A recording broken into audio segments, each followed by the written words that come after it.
Hey everyone, it's Amy. Wow, has it been a couple crazy months? Sorry, it's been a little bit since I've been on. A lot's been going on. First, let's just start. On July 13th, I got married, and absolutely perfect wedding. The day was beautiful. We were a little concerned because for like a week it was saying like it was supposed to pour that day, like pour. And I have an outside wedding. So I was all upset, but we figured it out how we're going to do it. It was really just kind of humid that day. Again, I'm in the Vegas area, so it's usually like 1,000,000 degrees. We were like, I think 95, but it was, I think it was like 30% humidity. Again, I know those on the East Coast are like, oh, that's nothing. But over here, we're usually no humidity, so it's hard for us to adjust to. But it went really great.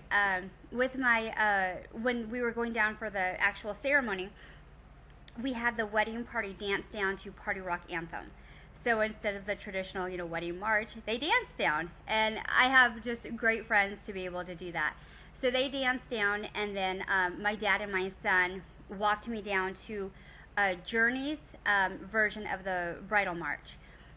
And so then we did that, had our ceremony and whatnot, had our pictures, and then we went into like a cooled down tent and had our ceremony.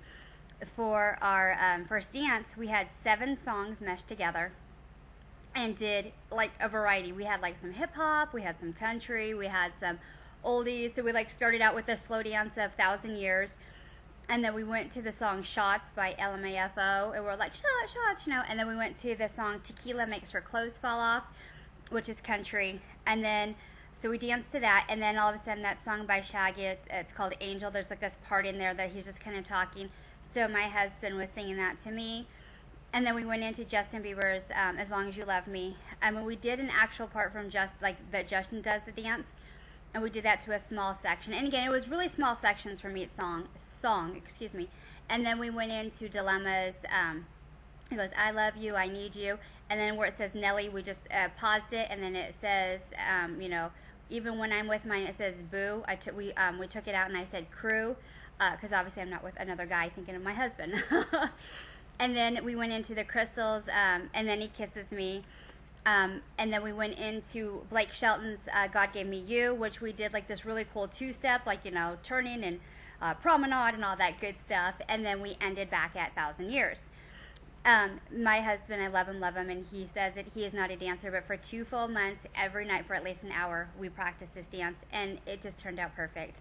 So my 9-scale victory was my dress. Gosh, it was beautiful. And I didn't cover my arms like I had planned to. I did have them out. A couple of pictures captured what I hate the most, but overall it looked good. And everybody's just like, Amy, you look beautiful, So at the end of this video, I am going to post a few pictures from the ceremony and my dress and so forth, because I did promise to show you guys, because I couldn't show you before. Me and my husband did not see each other. We went Friday night to our rehearsal dinner, and then we didn't see each other till 5 o'clock that night when we got married, because he went to a hotel and I stayed here at the house. So it was pretty cool. Okay, so what I want to talk to you about is a couple of things that have actually kind of been going on too. There was stuff been kind of going on. I didn't really know what was going on with like my blood sugar, and like, I don't know, it was just really weird. And then I found out that gastric bypass surgeries can get a condition called reactive hypoglycemia. And it's like hypoglycemia for diabetics, but it's a reaction to foods like after you eat them, not because you haven't eaten. So, and it doesn't have to necessarily be bad foods, but generally it's foods you shouldn't be eating that perpetuate it. But basically, like, your blood sugar can spike super high and then you crash down.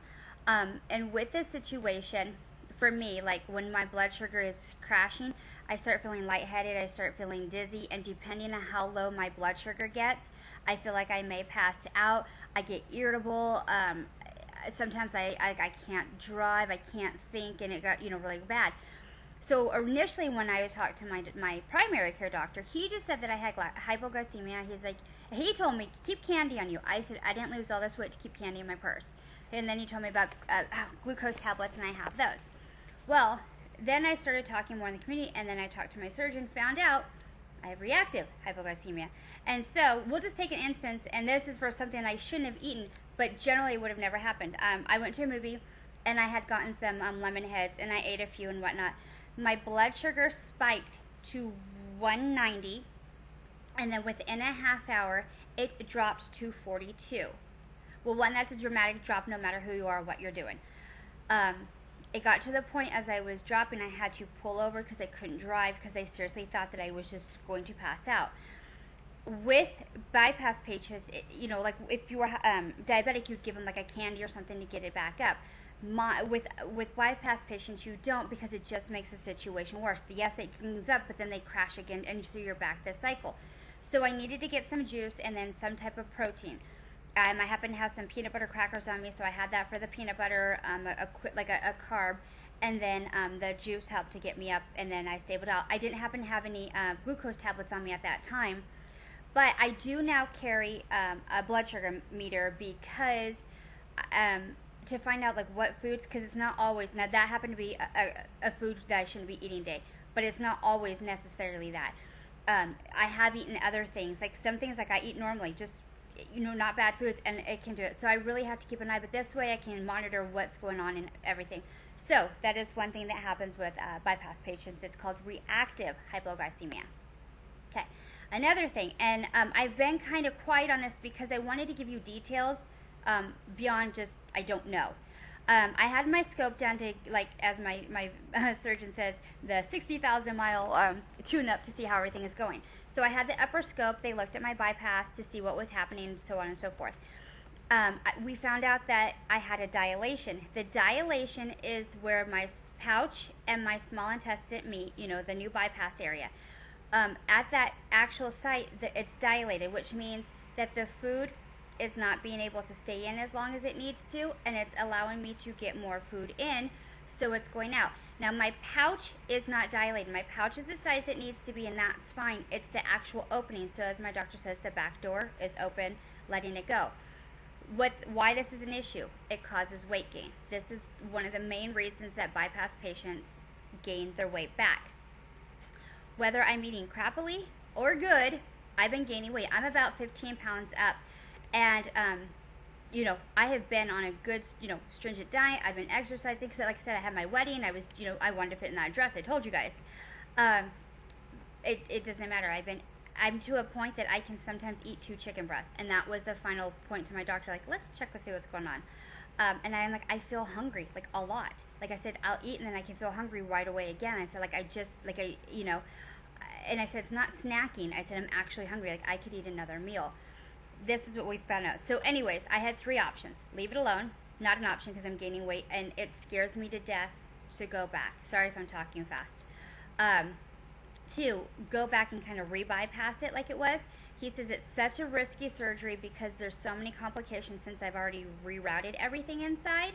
He's like, that's his least favorite option to do.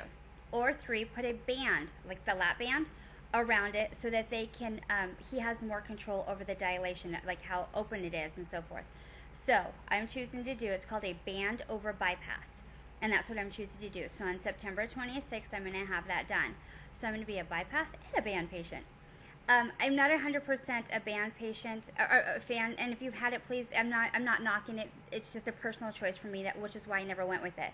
I've had several friends lately that have had to have it removed, So, and I told him my concerns about this. He said that just as the band by itself, without what I'm doing, there are some complications or things that are coming up now that, 4, 5, 10 years ago weren't an issue, and now they're kind of seen. He says, so far numbers of bands over bypass is really low, of slippage and so forth. And, he addressed all my concerns, and, we really talked about it, and he's glad that I asked and everything like that. So I'm feeling confident right now to do this procedure to get it fixed, because again, like I said, we're going to have the control over getting it. No, I'm not copping out to why I'm gaining weight.